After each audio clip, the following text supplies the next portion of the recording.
You're listening to the End Zone Scoop, where three girls, two Brits and one American, discuss the beautiful game of American football. So join me, Liz Bhandari, NFLGirlUK, and my co-host Dayna O'Gorman from Our Turf Football and Shona Duthie from 99 Yards. Enjoy the show!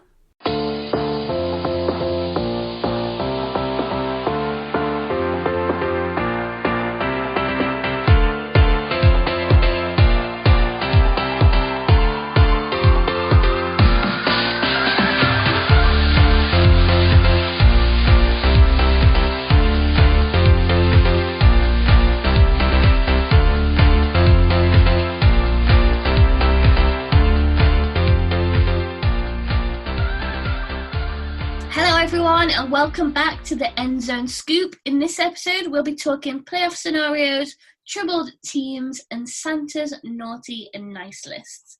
But first, ladies, it's countdown to Christmas. So, how are you both?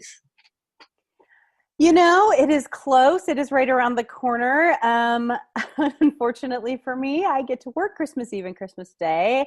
I work in an emergency room as my other job. And so, you know, as a health professional, we get to work on holidays sometimes, but my family is making the best of it, and we're keeping it quiet and calm and hopefully COVID-free this Christmas. Yeah, so just going to have a pretty quiet Christmas with the mom and my brother, just with COVID restrictions. It's probably the safest thing to do. I'll be seeing my other half outside for 30 minutes because we don't live together yet, so that'll be an interesting present exchange. But hey, it's a story that we'll hopefully, tell the folks when we're older. Definitely. Yeah, similar for us. It's just going to be a weird year. It's going to be a really weird year. Like we were saying kind of before we kind of started to record that, just this year is so different.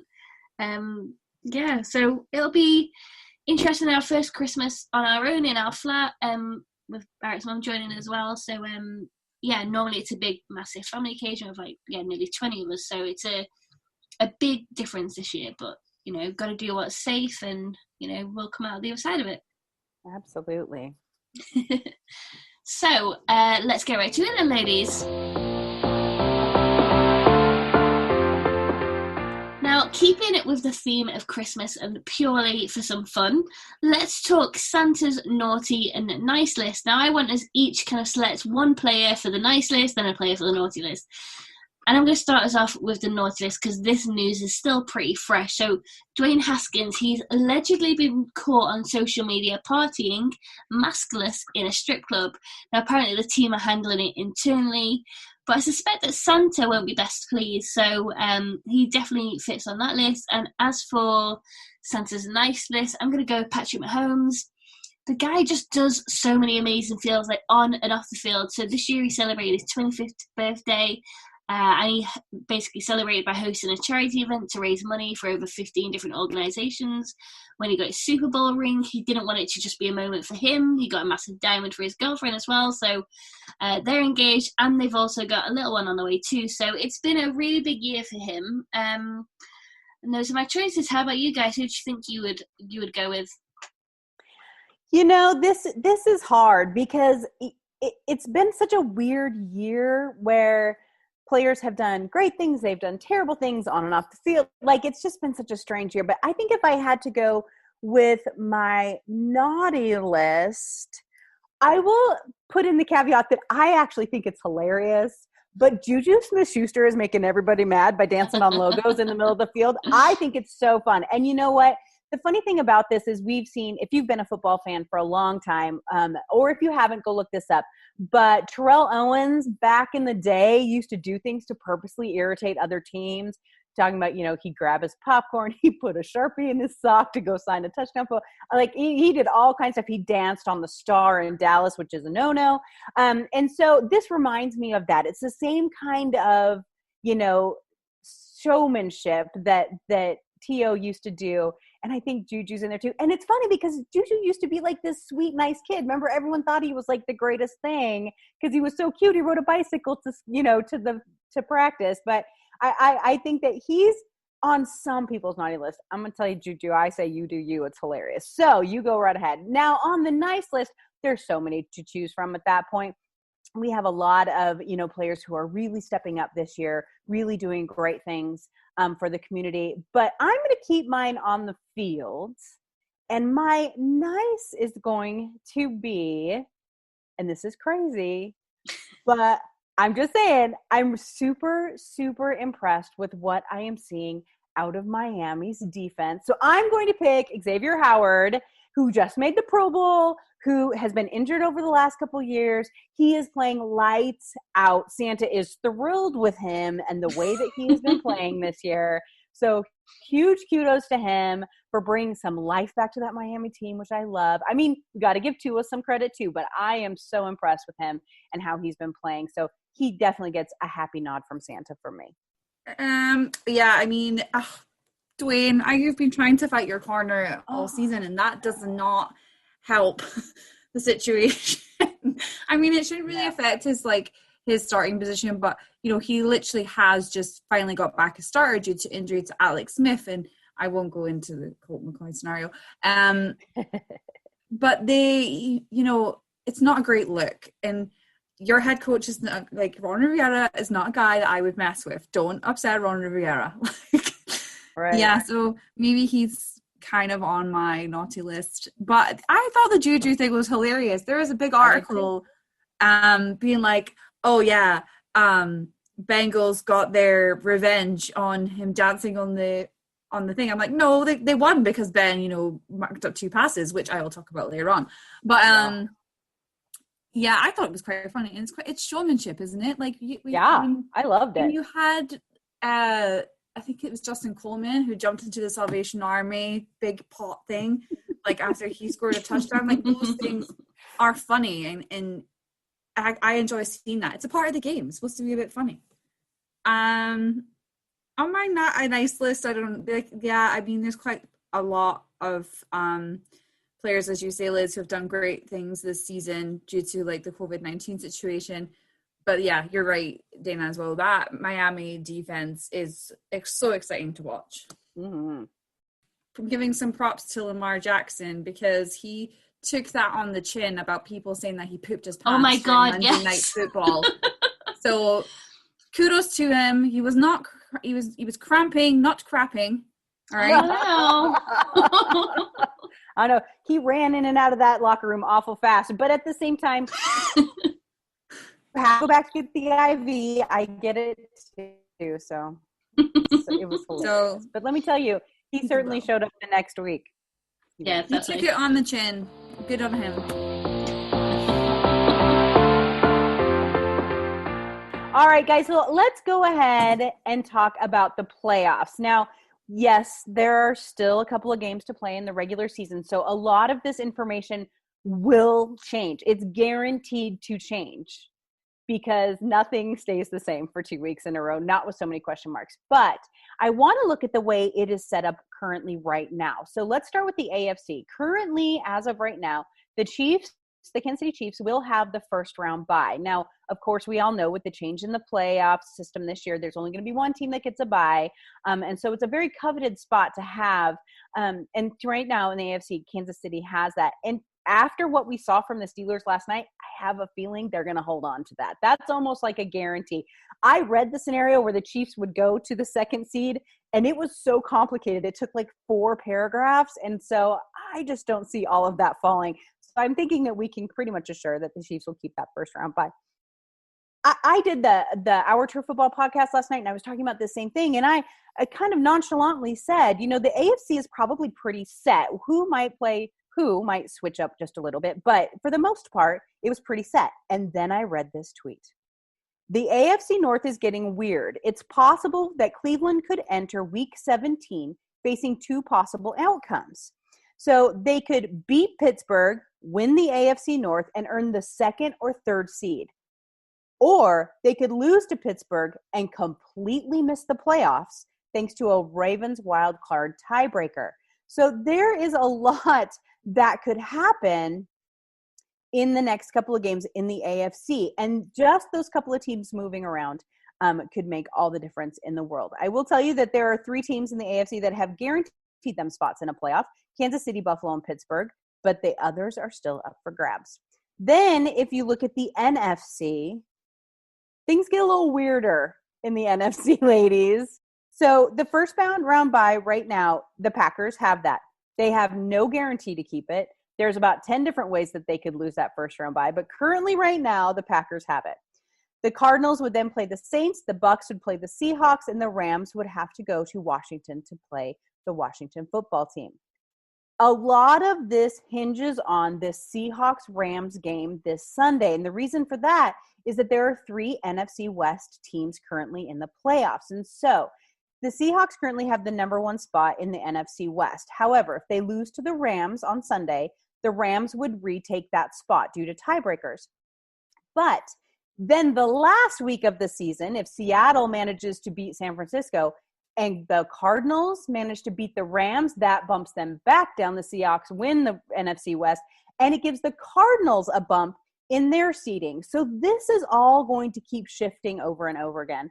Now, there are 3 teams guaranteed to make the playoffs also in the NFC: Green Bay, New Orleans, and Seattle. Once again, those other ones are up for grabs. Now, there are all kinds of scenarios. The NFL just released a huge press release of who could clinch, who could do this, that, and the other, and it's almost every single team has some scenario that they could clinch. So while this has been a weird year for football as it is, the playoffs could get even weirder, ladies. It's completely baffling to me, but isn't this what makes football fun? Yeah, definitely. That's what makes it so exciting every single time. Like, it's the whole, what you think might happen at the start of the season, and then when you get to this point, it's rarely whatever you thought you imagined it to be. So yeah, no, I think I'm kind of excited to see where it kind of goes, really. Right. The thing about all of this too is who knows who's going to be, there for the NFC East, because every single team, the Washington is at 6-8. All the rest of them are 5-9. All 3 other teams. Wait, no, I'm sorry. Philadelphia is 4-9-1. And so literally it could be anyone. And so that kind of makes it fun too. But it also makes it a little difficult for some of these teams who are planning, who are going to end up having to play them. So I think it's interesting. I do think, though, if you're looking at the way it stands right this second, and this is where I want your guys' opinion. If I'm looking at the way it's set this week, right now, especially in the AFC, I see it was just as of yesterday when I did the other podcast, the Dolphins were going to play the Steelers in the playoffs. That has now changed. The Steelers are now the 3rd seed. So the Dolphins would have to play the Bills. The Colts would play the Steelers. And I know we're going to talk about the Steelers in a minute, but I think that no matter how this works up, whoever plays the Steelers has a good chance of being an upset. Wouldn't you agree? Yeah, I would definitely agree with that. I'm trying to see who the scenarios could kind of be. I think right now, supposedly the Colts. For Steelers. But that Browns-Titans game would be so fun to watch. Like, I'm all exactly. In on that game. I think that'd be awesome. I think this thing. Honestly, I look at all these like possible matchups, and then just some of it is like scary and the obvious how it's probably gonna go. Like on here, it's saying it'd be Dolphins Patriots, but I don't think that would be right if they were in the hunt. But I don't know. That could be quite interesting. Yeah, it's this next couple, because they always save a lot of divisional games for the end of the year, because this is exactly why, because it impacts the way that these shake out. And so I don't know, I think it could be fun. I'm actually excited for the playoffs this year because I think we could get a lot of matchups. And I think, especially with the way the league has been this year, we could easily get a few underdogs winning in some of these matchups, which would really shake things up. Yeah, and I think that's quite interesting because we've got more playoff spots this year than we had previous years, haven't we? And I think that's what I quite like about it. You've got the obvious of like the division winner going through, but then there's these kind of like surprise people that then end up going through to the Super Bowl, and I think you kind of write them off, but it's not even close to that. So no, I think it's going to be really exciting. I think so too. I mean, I'll get to this next. But there's a few,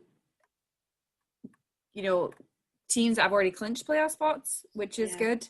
And then you've got teams that have also already clinched division titles due to the fact of their standings in their own divisions.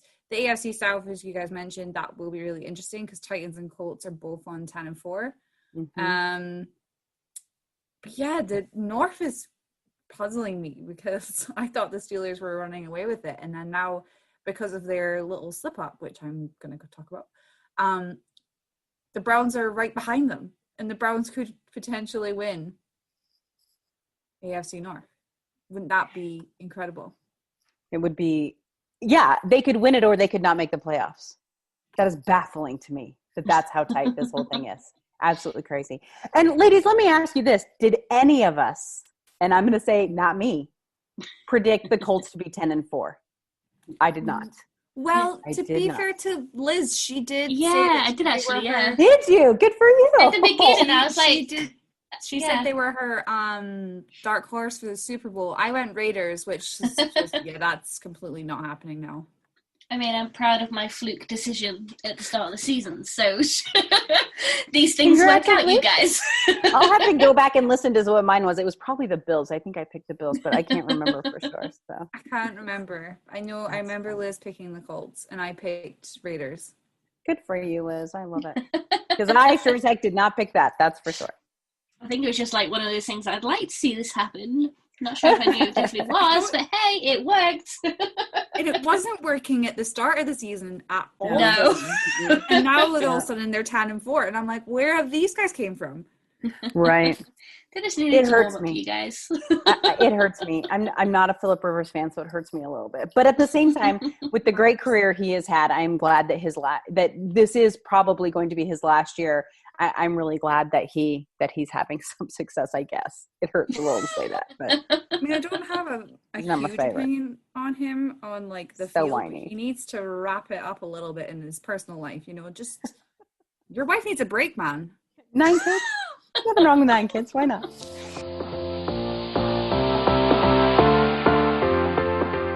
All right. Well, I'm now going to talk about troubled teams, and I would not have put this team in my deep trouble scenario a few weeks ago, but it is the Pittsburgh Steelers. Their offense, I personally think, is in deep trouble, and we've mentioned this before in the podcast. They were grinding out wins, but as Mike Tomlin said, it wasn't pretty, and he was not happy with how his offense was performing. An abysmal showing against the Bengals have led them to their third straight loss. And now this team, as we mentioned in the previous section, they might not even win the AFC North. So they lost to the Bengals. They were down 24-17 late in the fourth quarter, and the Steelers had the ball on their own 24-yard line before 2 minutes to go. I'm sure people have watched the game. But on 3rd and 10, Ben, who I've been saying might be their downfall this whole season due to his age. I'm sorry, Ben. I'm sorry, Steelers fans. But he escaped the pressure and literally just chucked the ball. That is how I would call it, because it wasn't glorious. Mm-hmm. It wasn't tactical.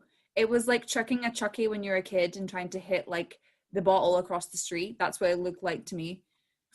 It's true. Which then obviously led to Bengals corner appearing to get away with an uncalled pass interference because of this weird throw, unlike throw that Roethlisberger normally does. Anyway, then on the next one, which is a do or die 4th down, he airmailed a throw intended for James Washington. This is the kind of night it was. Poor decisions, questionable execution. You have your head coach telling you that his football group is not a good football group right now. He's obviously just at a loss what is going on with his team. Like, they were trailing 17-0 at the half to the Bengals, who they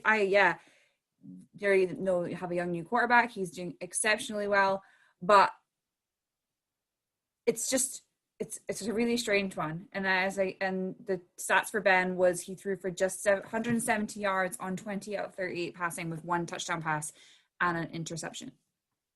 So I don't really know where it's gone wrong for the Steelers. I mean, we kind of mentioned it before, where it's really hard to maintain that unbeaten run, which people were kept tipping them to do. But it hasn't worked since they lost to the Washington football team, and I don't know how they're going to manage to rectify this in terms of moving forward and getting to the playoffs. And well, actually, even before they've clinched the playoffs, but they want to win. They want to win the division, and I don't know if they will right now.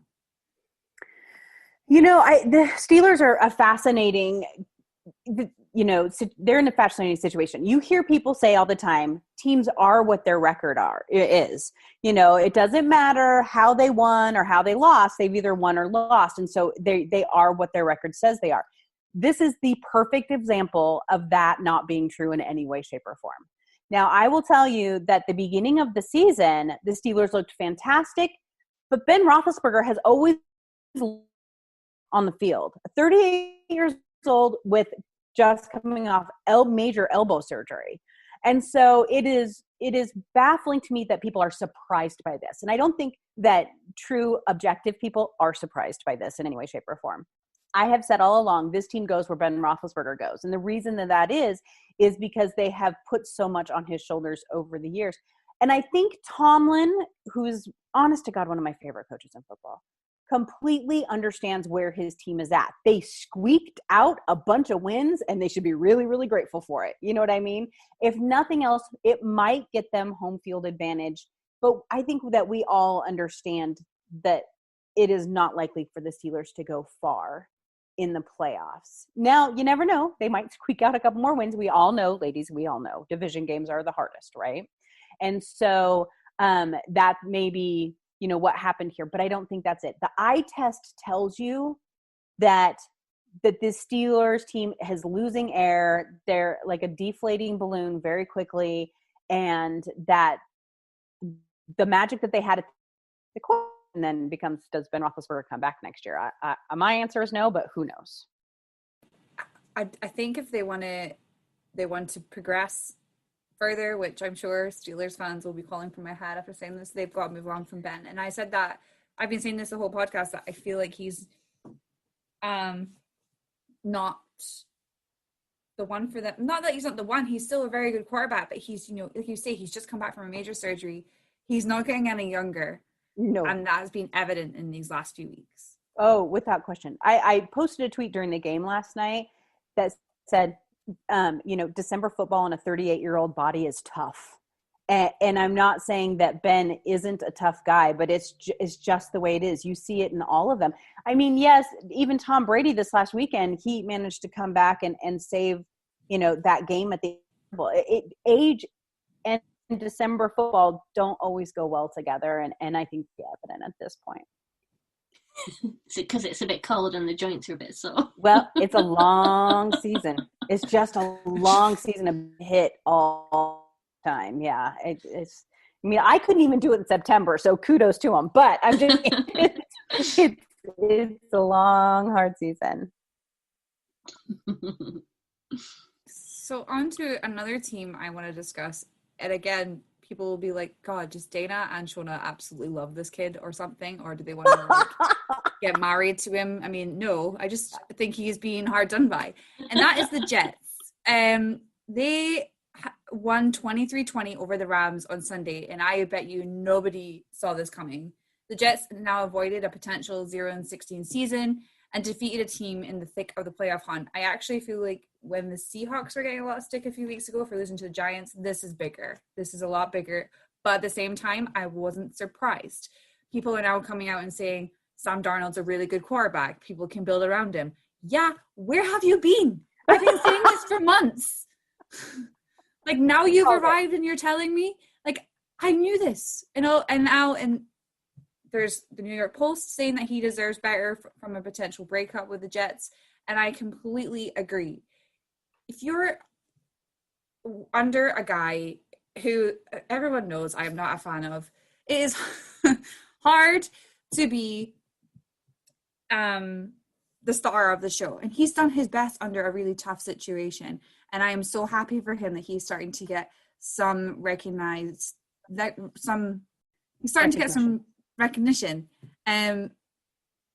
Yeah, he has regressed this season, which is evident, but he's proved that he is still a young guy and he is still very much capable of being a starting quarterback for a team.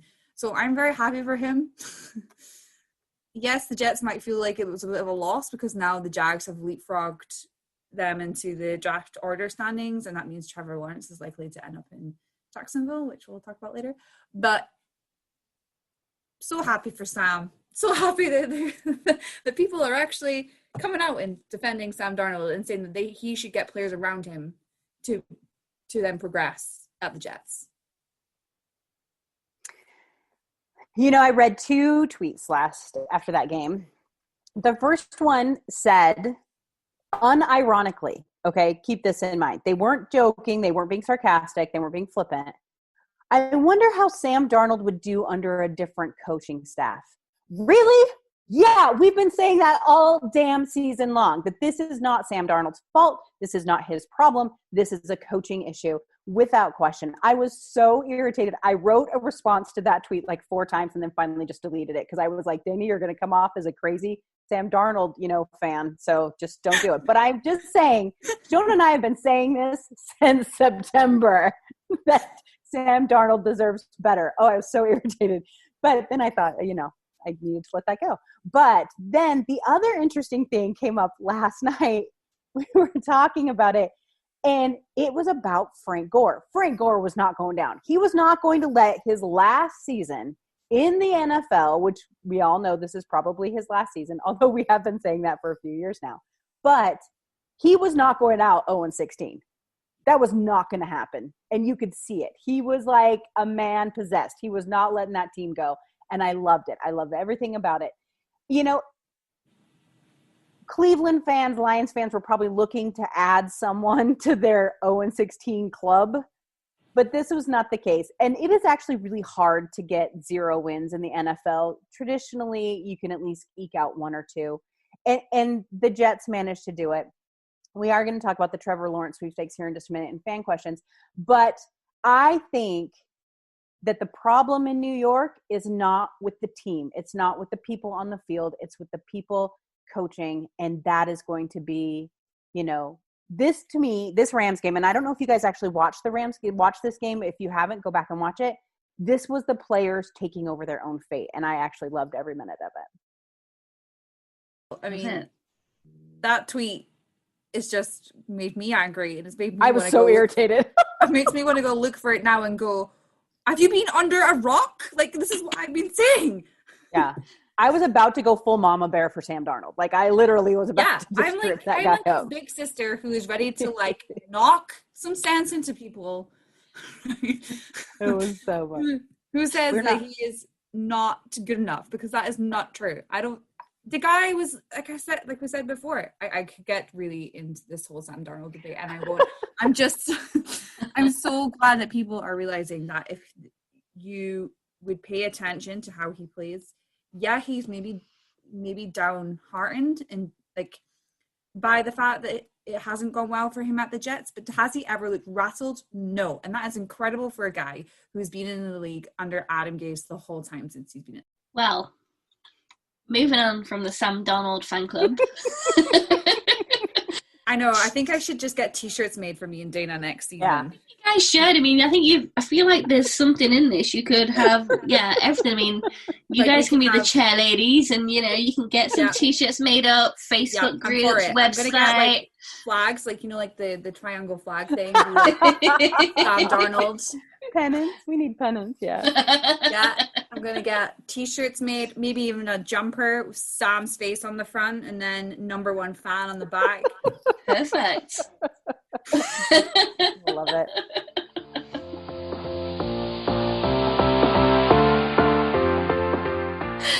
Right, guys, let's get to our listener questions. So the first is from James. He asks, if you had DK Metcalf over for Christmas dinner, what would your speciality be to ensure he keeps coming back? And what gift would you give him under the tree? So, firstly, I'm married and my answer would be inappropriate, so let's not have an answer from me. Let's go with you two instead. Oh, I don't look at DK like that. And I'm not older than him. I'm like, oh, you're tall and scary, but you're so cute. You're like my little brother. Well, he was like, how do you ensure he keeps coming back? It's like, well, hello. Well, I would offer him some yams. I think he would like some yams. Yeah, I think he's a yam man. I think he would like some sweet potato with a bit of brown sugar on it. Is that what yams are? Yeah. Sweet potato with sugar on it. Well, no, yams and sweet potatoes are basically the same thing. They're slightly different. Yeah, but they put like to make it sweet. You put like brown sugar and like people put like sweets and stuff. I mean, they're sweet enough, aren't they? So is yams not savoury? Yams is like technically a sweet dish. It's a sweet dish. Ah. I had it for breakfast once, and when I was in the States, because it is so sweet. Yeah, it's true. Tony was like, "Do you want yams?" How we do things here. I'm like sweet potato for breakfast. I'm like, that's so weird. I have it with like fish back home. And they're like, yeah, but I have it with like brown sugar and marshmallows. And I was like, totally for it. Weird. You guys need to come to my house for Thanksgiving, apparently, because you don't know how this works. But that's exactly how it works. I would love that. That's so fun. I'm inviting myself next year. Yeah. Yeah, come on over. So I would give him some yams, definitely yams, because I feel like he'd like some yams. He might eat the whole yams, so I might need to make him like more than one dish of yams. Yeah. And what gift would I give him? Maybe like another dummy or something. He really likes them, doesn't he? He always comes out with really weird colors. Although people keep saying that he shouldn't be the wide receiver who has a dummy. There's plenty others who would fit that role better than him, which I agree with. But yeah. Yeah. So, he did say dinner. So I'm going to stick with that theme. His question was what we would make him for dinner. I will tell you that my husband makes probably the best prime rib I've ever had my entire life. And so pretty much that gets everyone to keep coming to our house for dinner. But if I had to give him a gift, I might give him hair color. Have you noticed that his hair is a different color every single time? And I'm liking all the colors that he's having. And so maybe give him some more. That might be really fun. But honest to God, I think if I was thinking when I read this question initially, it's like if I were to give him a gift, I would give him a gift of, confidence. And I was trying to think of all these positive things. The kid is so confident. He didn't need any help there at all. Like he thinks he owns the world, which is awesome, right?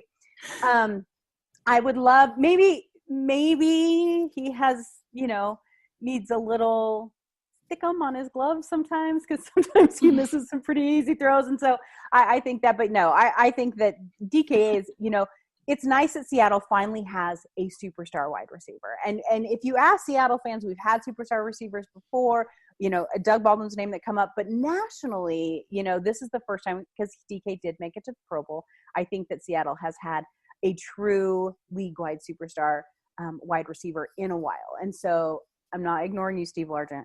I'm just saying it's been a minute. So that's pretty exciting. But yeah, I think DK is Seattle fans are pretty lucky to have him in Seattle. Yeah. Definitely.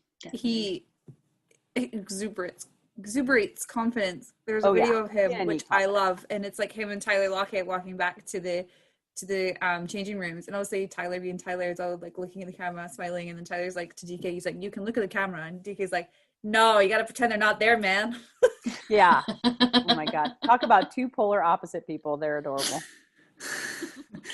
They're so adorable. It's just so cute. I love our wide receiver team, although I do miss Doug Baldwin. Yeah, but Josh Gordon comes back this week. Woohoo. Yeah. Flash is back. That is good. We could have all of them around for dinner. Why don't we do that? Right. And Russell's obviously going to lead with the saving grace and stuff. So sure. Yeah, why not? I mean, I just meant the wide receivers, but we can invite Russell. We'll just have the whole team. Just have everyone around. George Pete Carroll at the table. This would be so nice. I mean, I would be single after if I had the whole Seahawks team round, because my boyfriend would be like, right, okay, well, I can't compete with any of these dudes. So have a nice life. So it's not just me. That's right. That's right.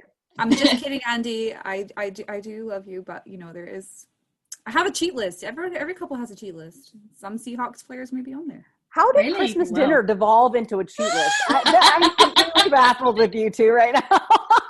Well, to be fair, I had my answer because I can't cook, so... Yeah, well, that's fair. That's fair. So, Yeah. Yeah, I mean, I just descended into general chaos. It's a weird podcast today, folks. We're sorry. It's Christmas week. All bets are off. Exactly. Our final question is from Oscar. He asks, what team wins the Trevor Lawrence sweepstakes? So this is interesting. I've had this conversation with a couple people now, because everyone was making such a big deal about the Jets losing that first round, the first pick of the draft, maybe because they could easily get it back in the next couple of days, depending on how Jacksonville does. But the conversation went to kind of what we were talking about with Sam Darnold earlier. Is the problem with the Jets the quarterback, or is it the coaching? And so is it as big of a deal if the Jets don't get Trevor Lawrence and they maybe can spend that second pick on someone that would help them somewhere else? Whereas Jacksonville has no quarterback. They have nothing there. They have not even someone who might give them a hint of being good, right? And so it makes you think then that Jacksonville is actually the more quarterback needy team. However, Lisa from Our Turf Football has a crazy thing for quarterbacks. Like, she thinks quarterbacks are the most important things on the planet. She's like, you do not pass up a franchise quarterback, and Trevor Lawrence will be a franchise quarterback. Well, I have a problem with that because we've heard that a lot. Johnny Manziel was going to be a franchise quarterback, people. I'm just saying. Tim Tebow was going to be a franchise quarterback. So we have to kind of keep that in mind. Not saying Trevor Lawrence isn't fantastic, because he is, but it makes me think that Jacksonville is going to do whatever they can to hold on to that first seed to get Trevor Lawrence, because they are just more needy at quarterback.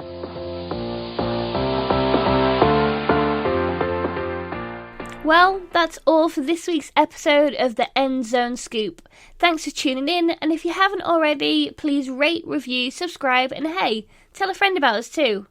Until next time, thanks for listening.